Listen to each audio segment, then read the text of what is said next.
Good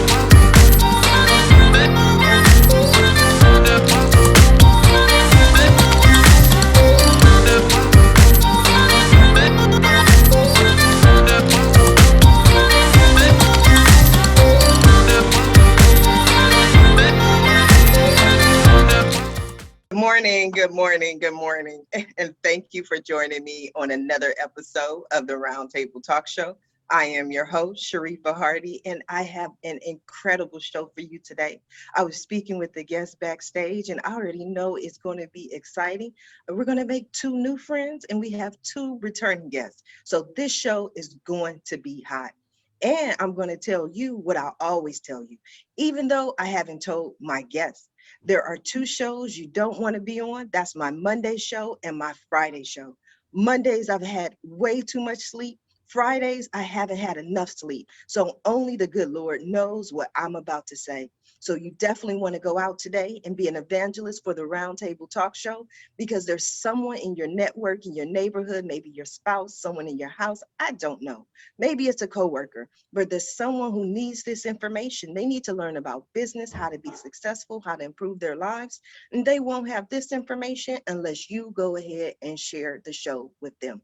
So while you're sharing the show, while you're texting, while you're tweeting, while you're getting the message out there, I'm going to go ahead and introduce our very first guest. This gentleman is always a pleasure to have on the show. We laugh, we learn, but he's also a game changer. Dr. Shadi. Dr. Shadi's owner of Vet Triage, the only vet telemed of its kind, spearheading a movement in veterinary telehealth. He has worked in every facet of the vet field for over 15 years, but I'm pretty sure he's having the most fun now. Good morning, Dr. Shadi. Welcome back. How are you? Good morning. I'm doing fantastic. Thank you for having me back. Of course. Every time you're here, we love it. You went and changed a whole industry, and not that many people can do that. So for those people who may not have heard about you and what you're doing, please let them know who you are, what you're doing, and what you're passionate about. Thank you so much. Thank you. I graduated from Cornell University in '06. So I've been a veterinarian for over 15 years, as you'd mentioned. I'm a board certified veterinary surgeon. And at the end of 2019, I launched the very first of its kind veterinary telemedicine company, Vet Triage. At this point, we have treated 22 different animals, and we are global. We get calls from all over the US, Canada. We've gotten calls from Haiti, Germany, the Middle East, Australia. We are truly spearheading a movement. And so my ultimate goal here is twofold. One is, of course, to create a successful company that will help countless pet parents and animals across the world. And the second is to improve the veterinary culture, get us up to speed where the human side has been for the past 2 decades or more with veterinary telemedicine.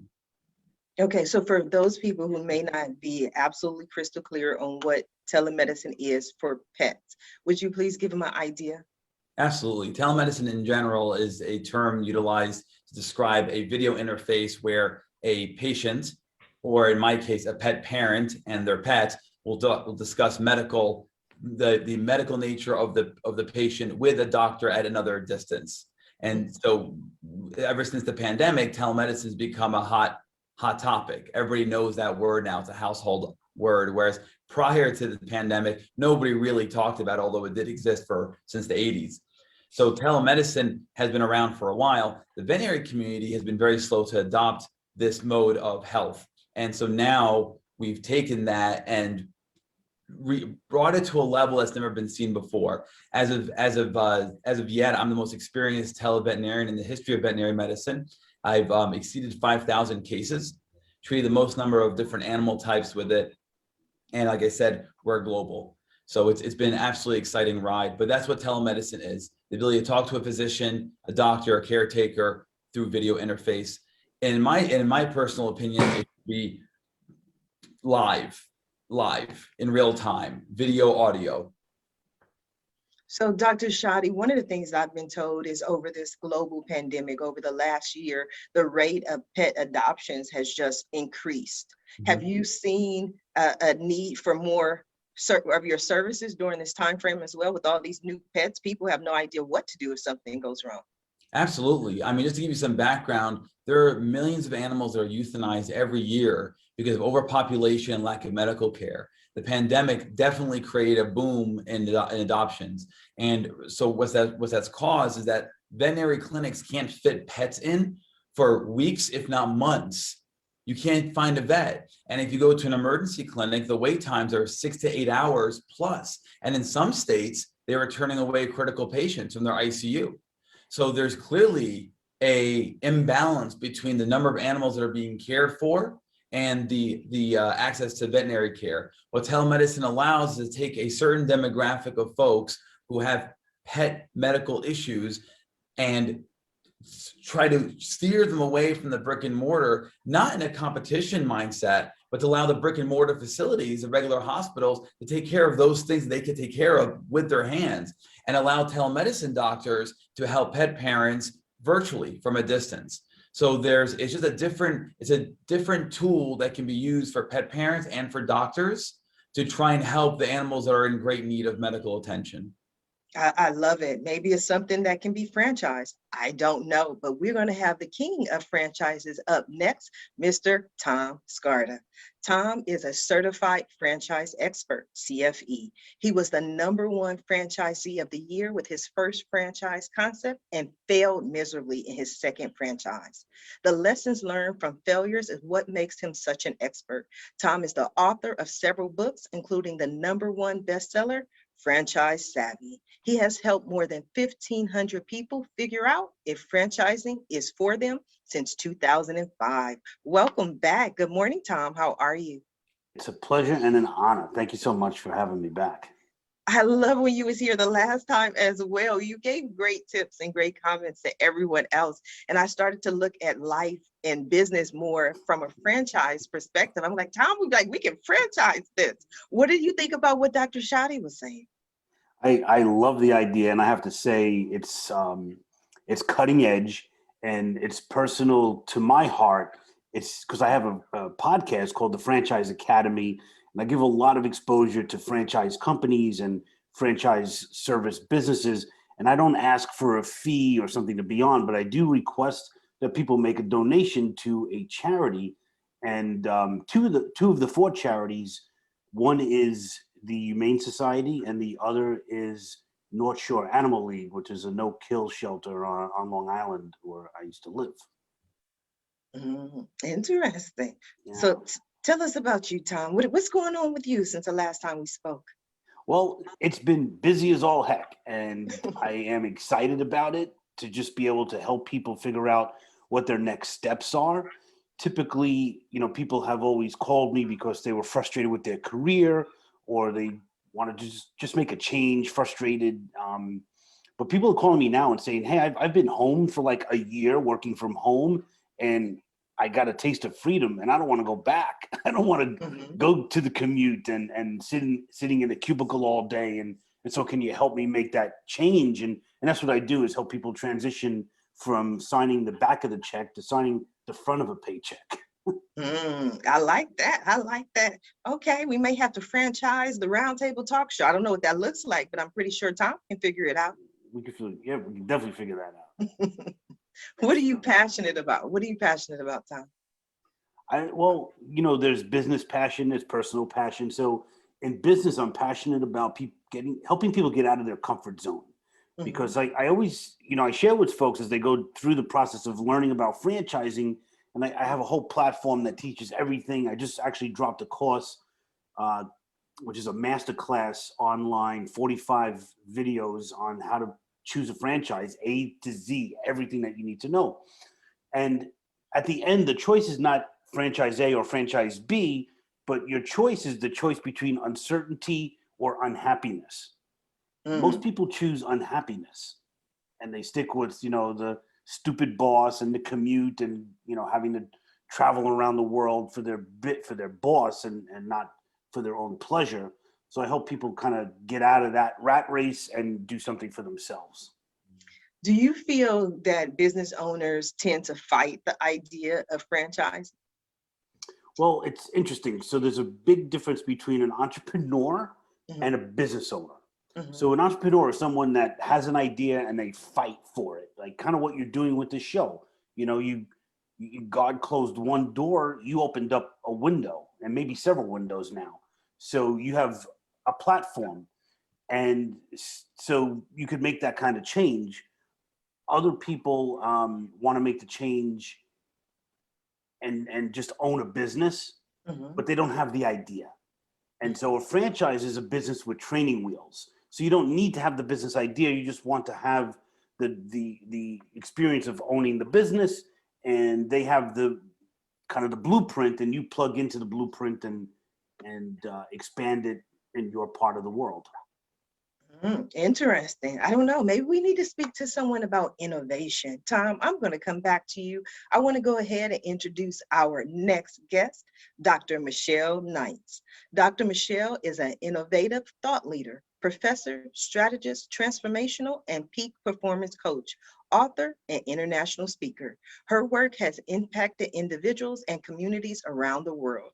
She has a Ph.D. in human development and family studies and has served as faculty at University of Prince Edward Island, Canada, Messiah College, and Penn State University. Good morning, Dr. Michelle. How are you? Good morning, Sharifa. Thank you. I'm terrific. Delighted to be here. Well, tell us about yourself. Who are you? What do you do? And what are you passionate about? Oh, thank you so much for having me here. I am originally from Trinidad and Tobago. So if you hear an accent, that's why. I like but it. I've lived... I love accents. Good. I've lived most of my life here in the US. So I have two homes. I have left the world of academia. It was a great place to be. And as you've stated, I've been able to touch lives around the world.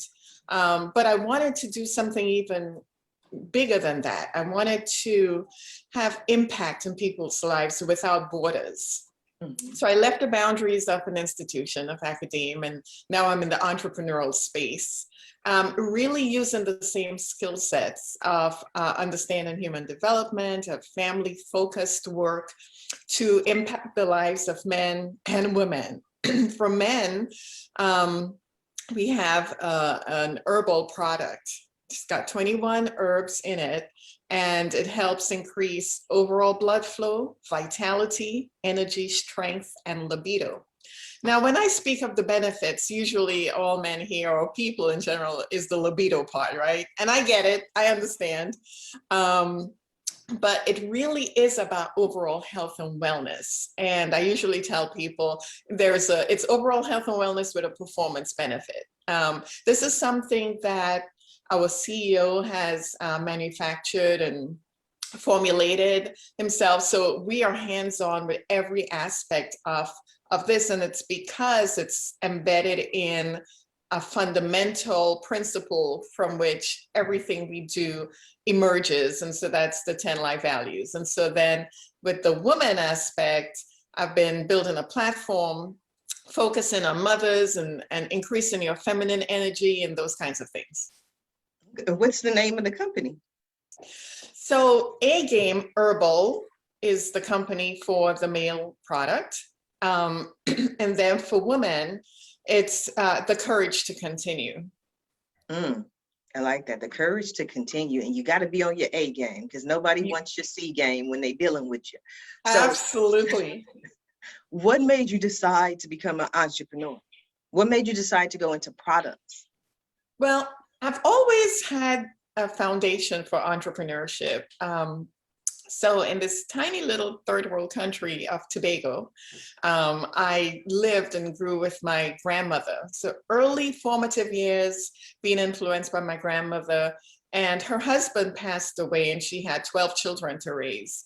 Oh, wow. She's very innovative.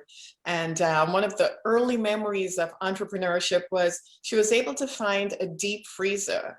And at the time, not many people had one of those, but again, she was very focused on creative ways to support her family.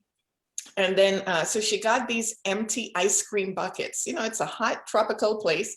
Ice cream's popular, all these empty plastic containers. And she decided to fill them with water, make ice, and sell the ice. And that became such a big business. And I was right at the center of it. I really enjoyed doing the transactions and getting people's money and giving them the product. So the exchange in business made an impression for me very early on. So I know that if you offer something of value, there's an energy that comes with that. And that energy can be currency. It can be a number of things. It could be where we exchange information and support each other.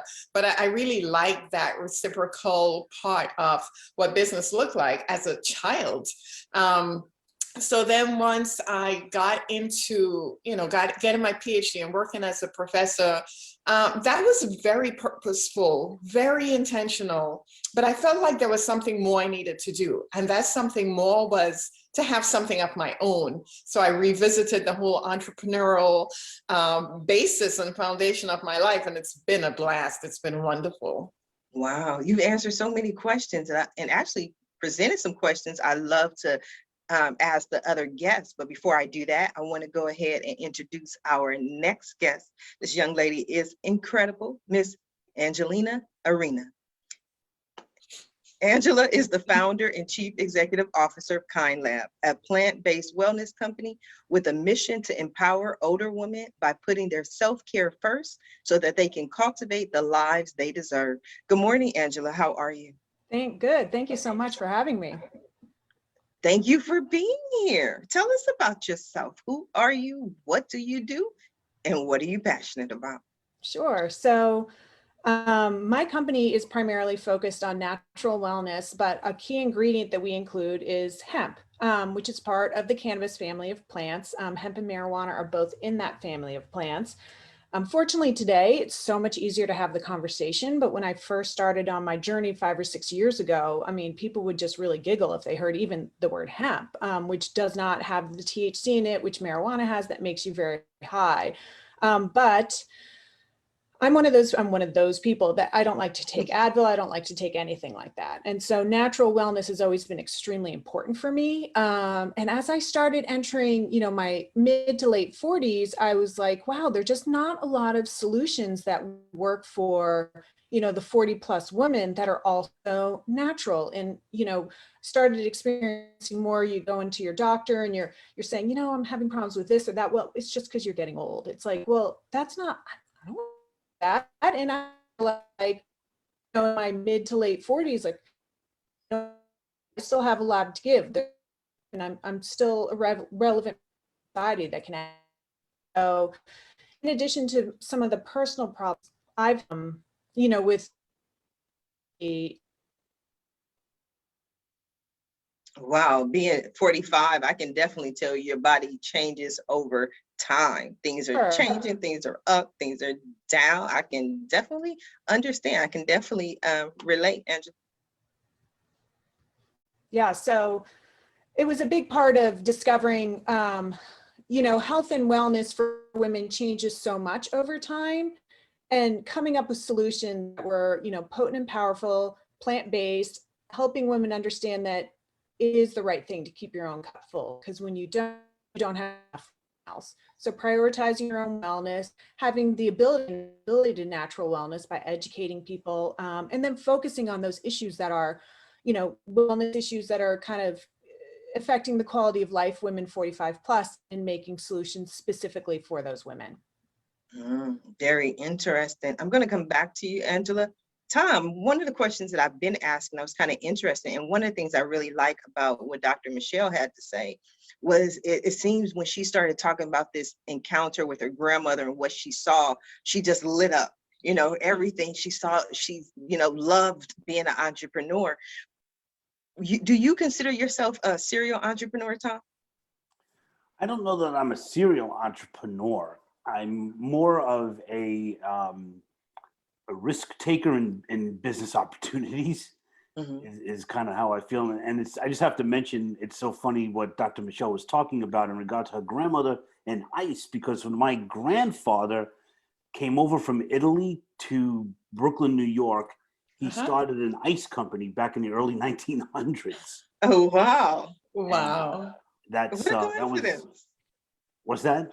No, you said what a coincidence. Oh, It's like it's a ice. really crazy coincidence. It's amazing to me as I was listening to it. It's so funny, and I actually have.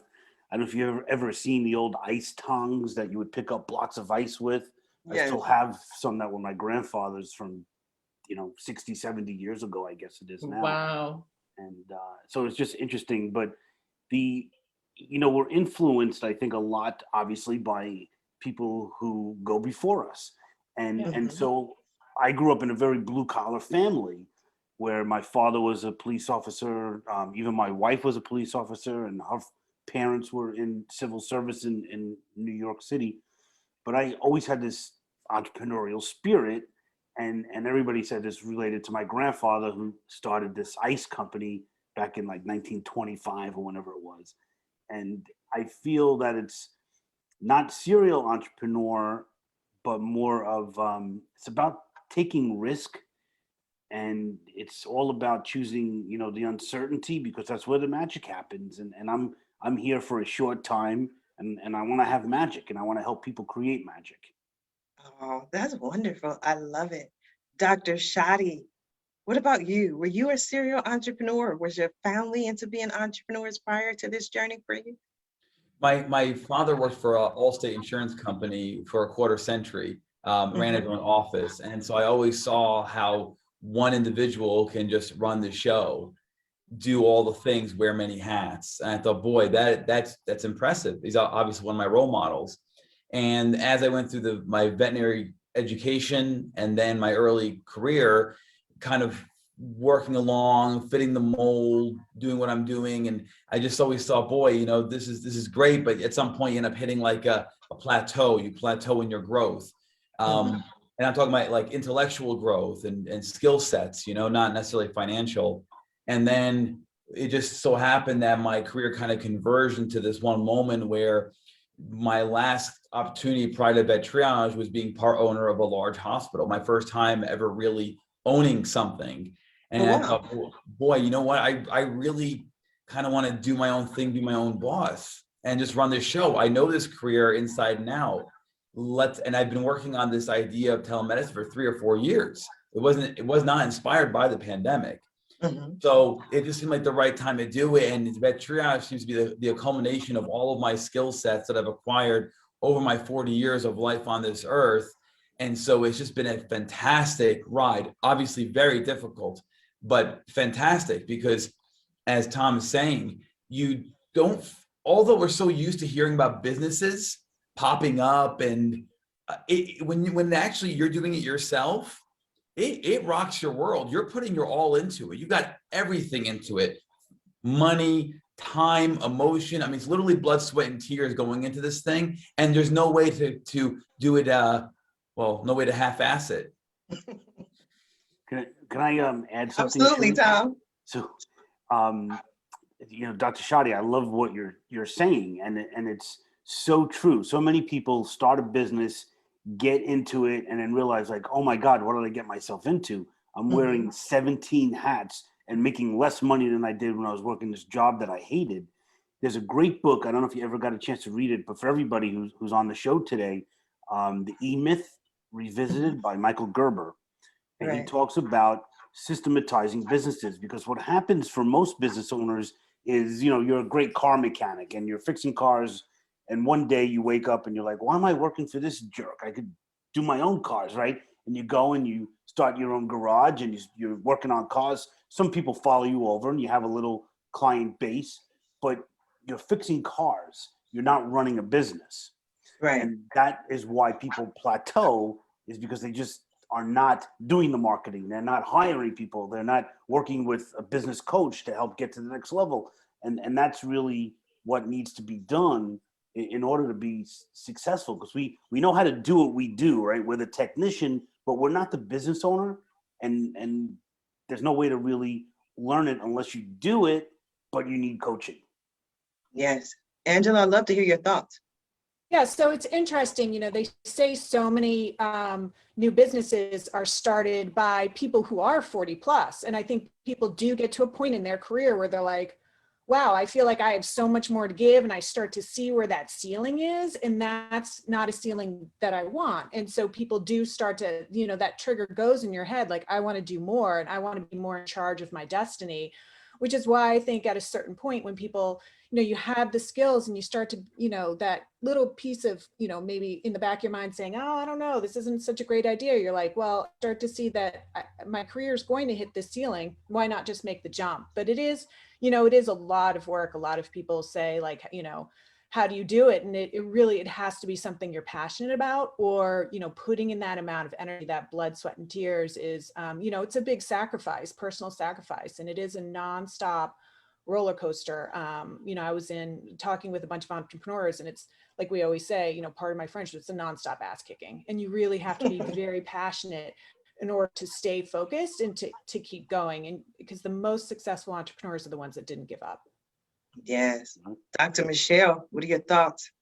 Oh, I totally agree. And I was listening to Angela thinking, you speak of sacrifice, and that's an important ingredient in running a successful life and business. But one of the things that we don't have to do is sacrifice our soul and our families and the really important things in order to have a successful business.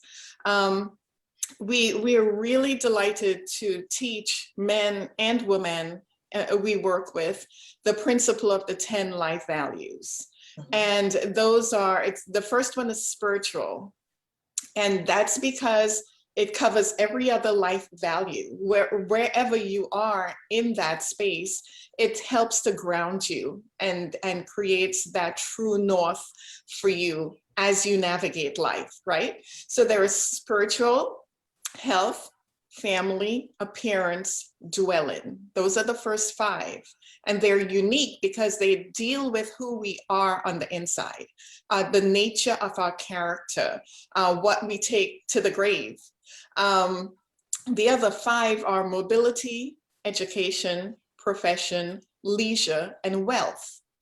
Oftentimes, business people, entrepreneurs, business owners, they are saturated in the 7, 8, 10 value. They start at the end instead of starting at the beginning.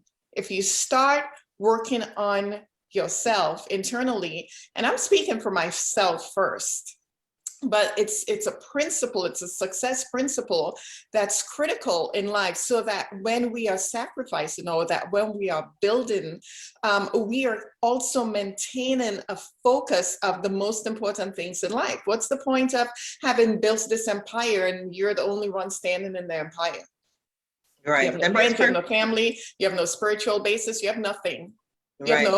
know, your home is not even really like a home, because it's another office or just Right. a space. I think you see my space. I think that's what you're doing. You're seeing it psychically, because it's like everything is an office. I do that for a reason. It's like I have to work on the personal aspect at times, because I'm always business.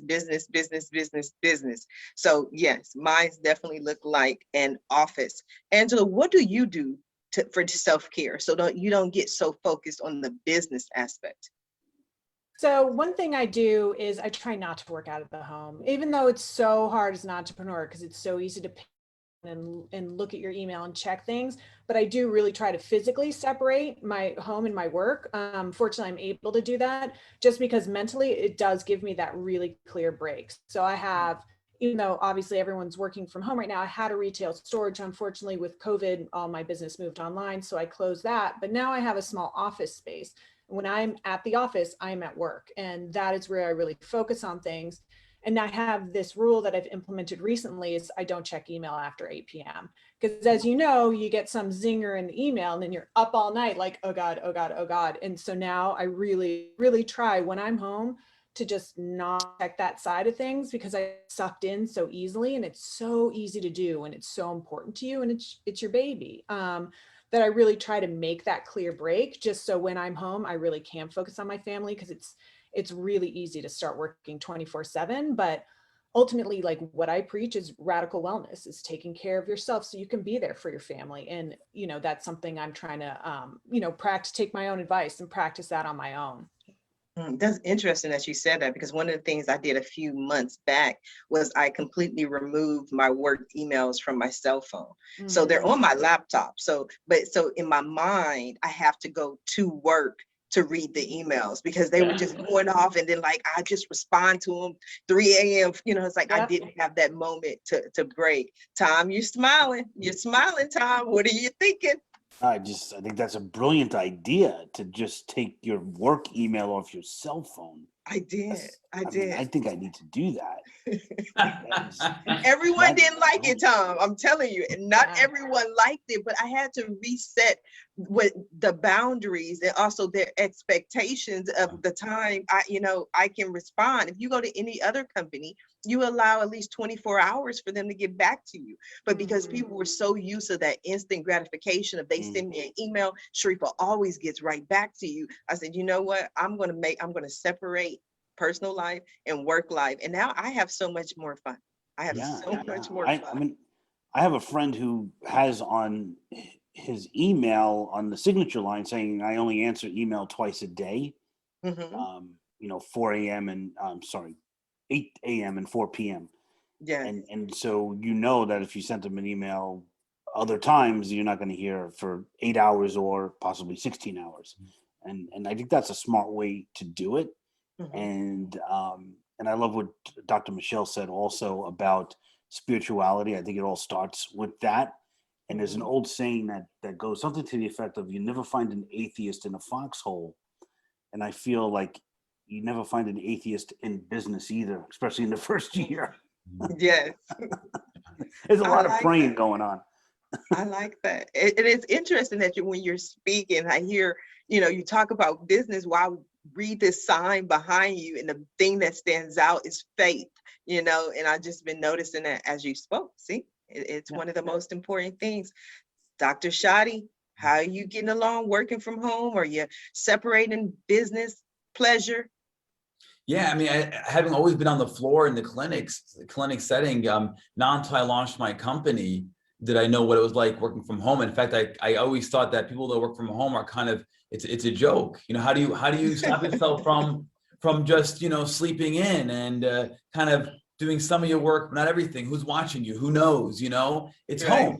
And then I quickly realized I don't want to go back to the clinics. I love working from home. It's fantastic. I can make my day how I want it. If I'm feeling a little tired, a little run down in the afternoon, well, I can make up that work in the evening then, because there's no clocking in, clocking out. And then, of course, the nature of my business being a 24/7 business model, there is no turning off. So I'm always going to be working regardless of where I'm physically located. But I really like the idea of being home. And if you have a true work ethic, there's no need for a boss to watch you. If they know you're doing the job you're supposed to do, you're meeting deadlines or numbers or whatever it is the standard is, then working from home is fantastic. Not to mention better for the environment, less time wasted in cars, traffic, that whole thing. It's fantastic. Yeah. And what I also do like the similar theme that everybody is talking about here is kind of self-preservation, the ability to work your best, work as hard as you can without sacrificing yourself. That's a very important motif here. And sure, in the short term, it seems that, well, if I worked more, I could get more. But if you're playing the long game, it's worth it to delegate responsibility and figure out how to partition yourself so that you are in a healthier state of mind, a healthier physical well-being, so you can play the long game, because you are the most important part of your business. You're the owner. So I really like the common theme here. Despite we all have different experiences and different business models, it's a similar theme. Yes. Angela, you were going to say something? Well, I love what Dr. Shadi and Tom were saying in terms of like giving yourself the space, like Tom's example of the person who said, I'm only doing this, twice a day. Dr. Shadi saying, when he works from home, he has this time to step back. Because when it is your own business, you are so emotionally involved in it that you do. Like if you read that, zinger email at 8 p.m. where something didn't go where you thought it was going to, and, you're getting some level of bad news, it sits with you and you just can't give it up. So being able to like walk away and give yourself some space so you're not just kind of like firing back and giving yourself time to process is so helpful when you're so like emotionally involved you're so passionate about what you're doing. Being able to give yourself that space so you can really think about something and react less with emotion and more with, kind of your business. That ability is helpful when you're an entrepreneur. I definitely agree, but I also believe that a lot of entrepreneurs have the mindset that if they're not working, that it's wrong, that they have to be going 24 hours all day, every day, or they're not a true entrepreneur. I talk about one time early on with this global pandemic, I was sitting there all day. This was a Netflix day, watching. That's all I was doing was watching Netflix. And so I'm having this conversation with myself and I'm like, dude, Sharifa, you cannot sit here all day and just watch Netflix. And then I had to answer myself. I'm like, it's Saturday. Like, why not? Like, what is so wrong? It's a Saturday. And I think as entrepreneurs, especially, we forget, and it seems simple and silly, but the days of the week, used to have meaning. Like Saturday, you do all your errands, you spend time with family. Sunday was always family day. We sit down and there was no work, so I wanted to kind of get back to that. That's why I tell people now my business hours are Monday through Friday, 9 a.m. to 6 p.m. And that's it. You have to listen to your body. If your body is telling you that you're getting run down, you're not performing at your peak level, then make yourself stop. You need a minute. And whether that minute is going to the gym, watching a movie, taking a nap, eating some ice cream, whatever it's going to be, you have to find a way to disconnect for a little bit. Listen to your body. You can't burn the candle at both ends constantly. You can't do that. It's not sustainable. If you're a robot, sure, but we're human. And so you have to be able to listen to your body. People ignore those signs. And then, yes, we start self-critiquing ourselves, thinking, oh, I'm being lazy. I'm not doing enough. I should do more. You got to play it smart. Yes, Yeah, it's like quality. Absolutely. Sorry, go ahead. Oh, thank you, Angela. I totally agree. And it's a component of life we often overlook, Dr. Shadi, because we think the more we push ourselves, the more productive we would be. Not necessarily if our vessel, our bodies are not at the optimal level of performance. And so that's why health is the second life value in our model. So spiritual, and then there's health. And that's why the A-Game product was developed, because it came out of this foundation of understanding you've got to take care of your physical health, your mental health, and your emotional health. And actually, this A-Game is formulated to address all of those. So a lot of men, it's exclusively for men, by the way, who use this, get mental clarity. They're performing better. Their energy and strength is improved. They're able to improve the quality of life, because if we don't have that, we're not going to perform well in education, in our business, in our wealth development, and in our family procreation and nurturing and development. So it's really important for us not to overlook that health component, especially at a time where we're in a global pandemic still. Yes, thank you. Angela, you were going to say something? I was just going to say, people get productivity confused with being effective, and they're actually very different. There's certainly a way, there's being productive and there's being effective. And always, even as Dr. Michelle is saying, there's always a level of like, you have to focus on your life to be more effective. Because when you're more effective, it's just so much more, you're more efficient, you're at a much higher level. So grinding yourself into the ground is definitely not going to help. And I know that can be hard for women 45 plus too, when you start to get, you're tired and the brain fog and everything that kicks in. And again, like part of it's great being able to solve my own problems and understand that other women have them with our Kind Lab solutions, but it's so important to listen to your body, both, physically and emotionally, spiritually, to make sure that, you continue to operate at the top level, because then you really can make the time to do more things that you want when your effectiveness is so much higher. Absolutely. Now, I thought it was something key that Dr. Shoddy said, and I want to come back to it and actually ask you to expand on a little bit, because I've never heard this phrase. You said partition yourself, right, Dr. Shoddy? Yes. So to me, that sounds like delegation, which for me is very difficult because I'm a control freak, and everybody knows it's like I want it done my way, so it's very hard for me to let go. So how do you partition yourself, especially like you said, in your industry where people want 24 hours, 7-day-a-week assistance? So one major way is delegation. It is. You have to have people on your team, or eventually place people on your team that you can give responsibility to. And yes, sure, you as an owner can probably do that perform that responsibility better than anybody can. But you've got to keep in mind the pros and cons of this. If I give this new employee these set of tasks that now are off my plate, I have to entrust they're going to perform those tasks to what I feel is required for the company, but then that allows me to do things that person can't do. Now I can go ahead and do interviews. I can go ahead and start lecturing. I can do my marketing. I can start traveling to conferences. I can do those things that person can't replace me with, but they can do those tasks that I've entrusted them to do, even though I know how I'd want them done and I could probably do them faster or better or whatever. You have to be able to have a team behind you to do this stuff. Delegation is number one. I have yet to take a paycheck from my company. It's been a year and a half because any financial benefits I gain goes right back in to delegating to get more people. I need to hire more vets. I need to hire more staff. I need better tech, better software, and I just invest right back into it because I'm playing the long game. So delegation is a huge part of this. And then to the other points made here, your own health, whether spiritual, physical, mental, whatever it is, you have to invest in that. You have to invest in that. So it's a massive point, and it's painful in the beginning because you're seeing the numbers go up, but then you're realizing it's at the peril of yourself. Mm-hmm. So stop with the numbers, reinvest back in the company, get more people to do stuff for you, so you can then focus on things like rest or doing things that other people can't do because you have to be the one to do those things. Right. Yeah, absolutely. Tom, how do you do it? It's so funny. When growing up, as I said, my grandfather started the ice company, which became a small home heating oil company over the years, which my uncles took over, my mom's brothers. And my father was a New York City police officer.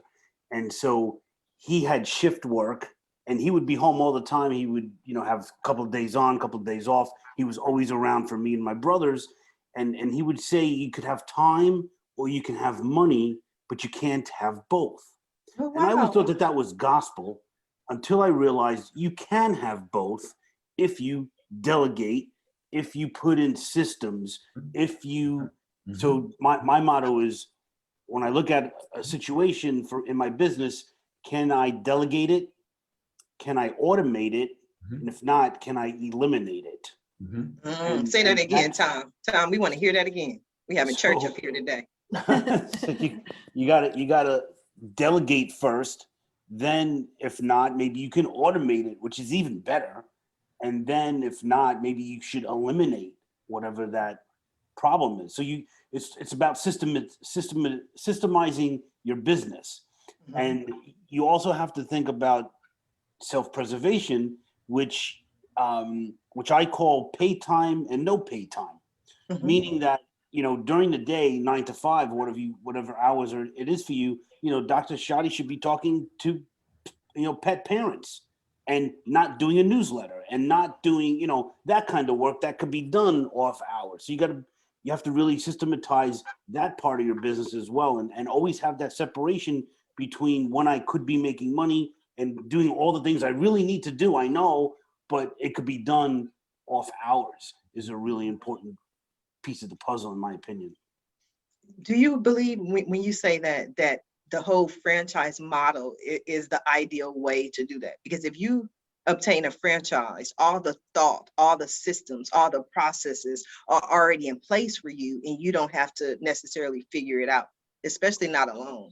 Yes, that's technically what a franchise is that the business has been systematized and could be rolled out across the country or even internationally. So that is what makes a great franchise outfit is when, you know, they say that the most important thing in your whole entire life is time. Right. And you can't buy time, which actually is a little bit of a fallacy, because with a really properly run business, you could buy yourself time because you're not in it every day. You have employees, you're creating jobs, you're creating an economic engine in your business, in your community. And then you could work at a charity. You could go and, you know, hang out with Dr. Shadi in Vegas and gamble. You know, whatever you want to do, you could do. Come on down. And that, in my opinion, is success in business. When you have the freedom, the money and the time together to do what's important and whatever you're passionate about. Absolutely. Angela, is that part of your driving passion, your driving force, to have the freedom to do what you're passionate about? Yeah, for sure. And I think kind of on that note, I think the hardest thing for a lot of people who either want to start or own their own business is, you know, they're used to doing everything themselves and they're used to having, you know, they want things to be their own way. And delegating is just another version of asking for help. Like, what are some areas where you need to ask for help? What are things that you're struggling with that, you know, maybe is a, you know, better task for someone else to tackle? I took part in Beyond SKU, which is a consumer packaged goods accelerator.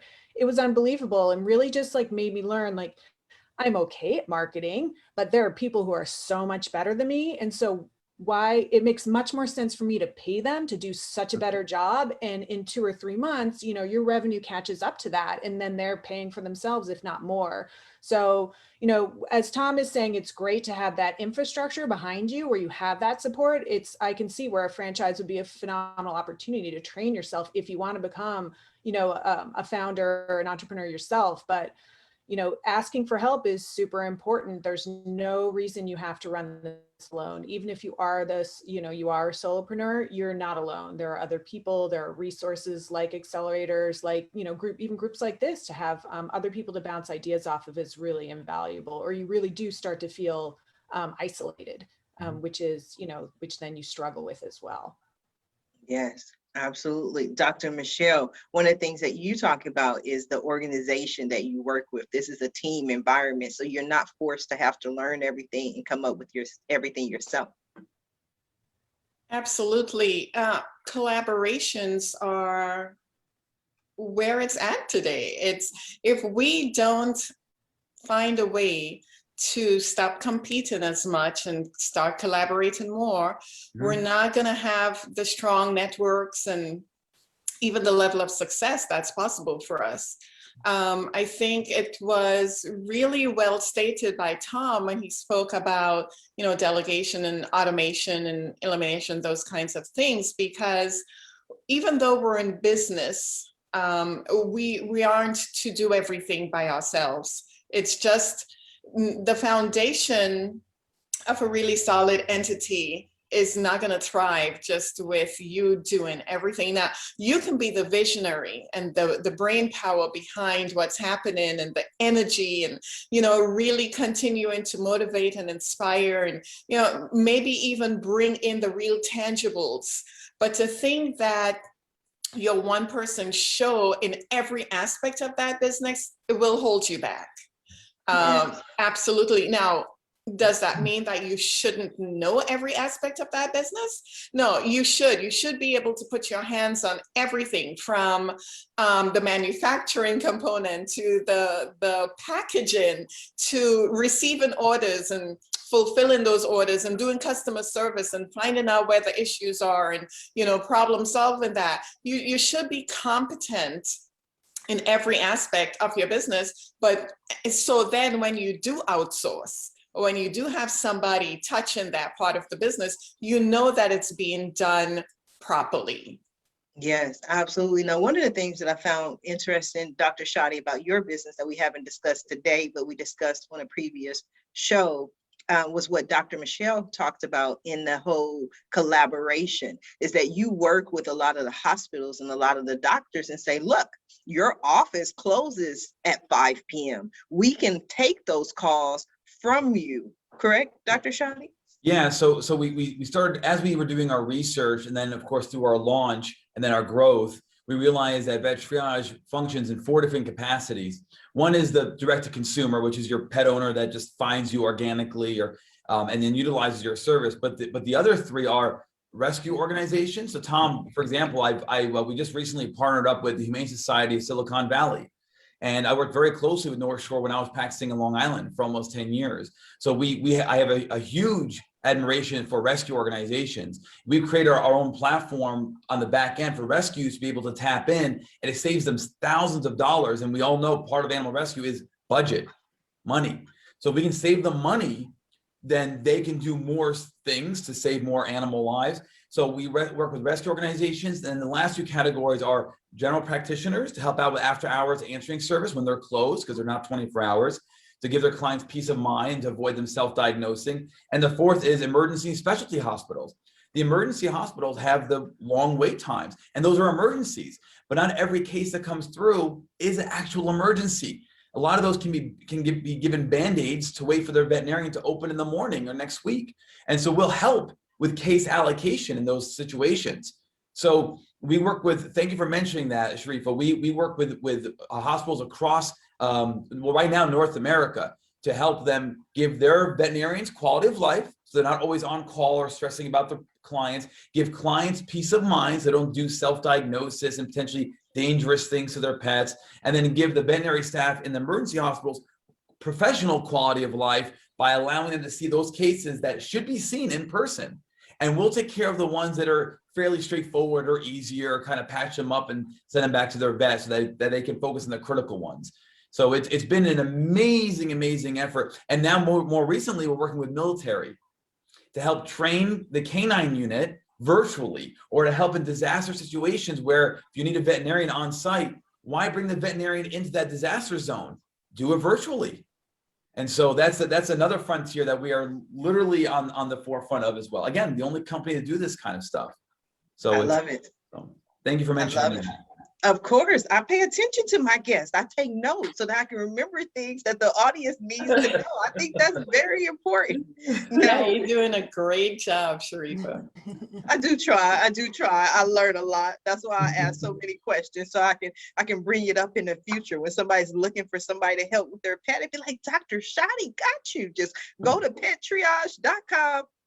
There you go.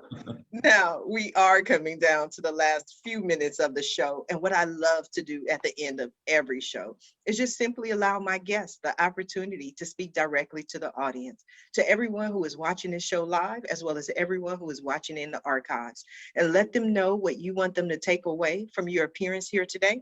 And we're going to start with you, Angela. Sure. I would say whatever you choose to do, make sure it's something that you're very passionate about and that is very authentic to you.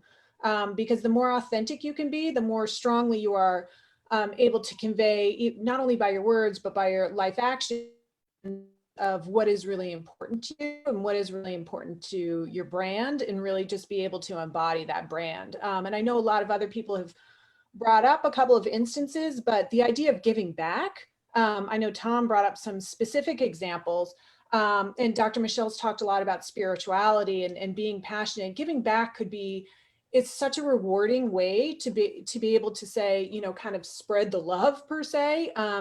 Giving back is an incredible component for your business. Like at KindLab, we always give back to local and national organizations that improve the life of women and girls, understanding that, you know, when everyone's life is improved, you know, all boats rise with the tide. And I think that's a really important aspect of being an entrepreneur is if you're really in it for the money, it's going to show. If you're in it for, you know, also like kind of the larger component, I think that's going to show as well. And I think, you know, when you're working those really long nights, you know, got a really big problem, just getting the emails and you know, of people saying, gosh, you can't believe how your products changed my life. I couldn't move well. And now I really can. And knowing that, you know, the revenue you're bringing in, part of that's going to go to, you know, a local women's shelter, really just helps motivate you. So I think that's the last piece that I would add.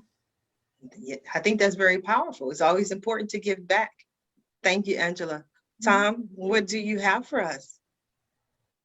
So my kind of take away, I would want people to take away is that anybody could really do what they want. You have to kind of believe in yourself. And, you know, prior to me getting into franchising, I was a New York City subway conductor. So if you ever Wow. rode in a New York City subway, I was the guy opening and closing doors and making announcements that were not comprehensible. But I decided to make a change.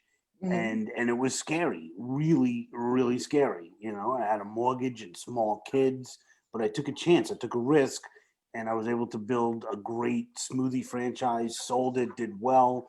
You know, so if I can do it, you can do it. Anybody can do it. You just got to have the fortitude, and you got to ask for help, which is, I think, is another one of the themes that came out of the show today. So, you know, just, you know, you got to believe in yourself. You could do it. You're not put it, you know, God didn't put anything in front of you that you can't handle. You could do it. I love that. Do you have a picture of when you used to be a conductor? You know, I do not, believe it or not. I did it for 13 years. There must be something somewhere. I know I was quickly on a TV interview, but I'm going back into the 80s on this. So I don't know that there's a picture of me in uniform. There's pictures of me like, you know, in the train yard and stuff like that, but it doesn't really tell the story. We're gonna have to find one of those because I can just see that on the cover of a book. You know what I mean? It's like from the train yard to wherever. I don't know, but I just saw it on the cover of a book. That is so beautiful. Thank you, Tom. Thank you. Thanks for having me again. Of course. It's always a pleasure. Feel free to come back. Dr. And I will. Michelle, what do you have for us? Well, I've enjoyed the panel and the conversation, and I think I'd like to leave the audience with this. There's a lot happening in life right now. Life is coming to us very fast and furious and from many different directions. And I think it's really important to remind people that there is hope, regardless of what your situation is. And when you live a value-based life, I've talked a lot about our 10 life values today, that system helps you to organize your life in such a way that even though there might be problems or issues in various aspects of your lives, you can start to compartmentalize so that the whole of your life is elevated. And that being able to solve the problems, being able to address the issues and have a better outcome brings hope. And so I think the takeaway, the theme is, you know, from that hope, you get the courage to continue. You really have that courage to continue in your pursuits, whether it's in your family or your business or whatever part of your life you feel really passionate about pursuing something. Too often we get distracted and discouraged and we give up.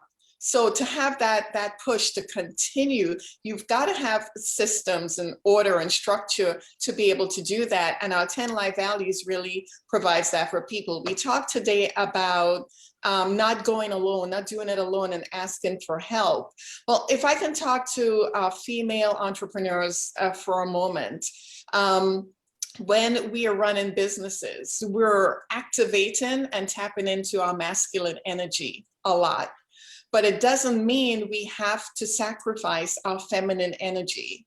We've got to find a way to maintain that, and being vulnerable is part of that feminine energy to ask for help. And so that's some of the work we do with women as well, that I continue to do with myself every day, because you can just really go deep in that masculine energy space and forget who you are. That soft power is incredibly powerful. So I just want to encourage the audience to keep hope in focus, have the courage to continue your passion, your pursuits, whatever it is that's important in life, and to live a value-based life. Oh, wow. Powerful. Yes. Thank you. Dr. Shadi, what do you have for us? I would add to what everyone is saying, where find what you're good at. Find what you're good at, capitalize on that, and infuse that into your passion. If you can find out what your skill set is and really maximize that, and then combine that with a passion that you truly have, you'll be an immovable force. You'll be unstoppable. And once you figure that out, and you've got a plan, a projection, a goal in mind, you set your sights on that, you aim for that, then you go at it 100%. And then on the way there, as you find out that there are things that you can delegate, you delegate them. And then you focus on things that only you can do. And have behind you a team, a supportive team that you can trust to do things for you. Because there's been no success story where it's one person doing the whole thing, ever. We have plenty of historical examples and current examples of successful companies. It's not just one person. So find out what you're good at, capitalize on that, infuse that into your passion, go at your plan, your projection 100%, and then build up your team. Delegate. People ask me all the time with Vet Triage, you have a 24/7 service. Are you on call all the time? Yes, I am. How do you answer all these emails? I do them. I respond. How do you do the protocols, the podcasts, the lectures? I do all of it because of this. Working smarter, not harder. It can be done. It has been done before, and it's gonna happen again in the future. So I thank you, everybody. This is fantastic. And hopefully we've changed some lives here with this. I definitely believe that we have. I want to thank you all for being guests on today's episode of the Roundtable Talk Show. And I especially want to thank everyone who tuned in to watch the show live, as well as everyone who is watching it in the archives. Just because you didn't catch the show live doesn't mean we still don't need your support, and we still don't need you to go ahead and share the show. But I always ask that you don't just watch the show. We're here weekdays at 8 a.m., but that you don't just share the show, that you support our guests, that you visit their websites. The website link is in the Facebook post, that you follow them on social media, reach out to them, send them a message. And when you do, please let them know Sharifa Hardy says hi. Now, if you're interested in more ways that I can help your business, or maybe you want to be a guest on the Roundtable Talk Show, please visit my website at asksharifa.com. Until tomorrow morning at 8 a.m. Pacific, everyone have a safe and a blessed day. Bye now.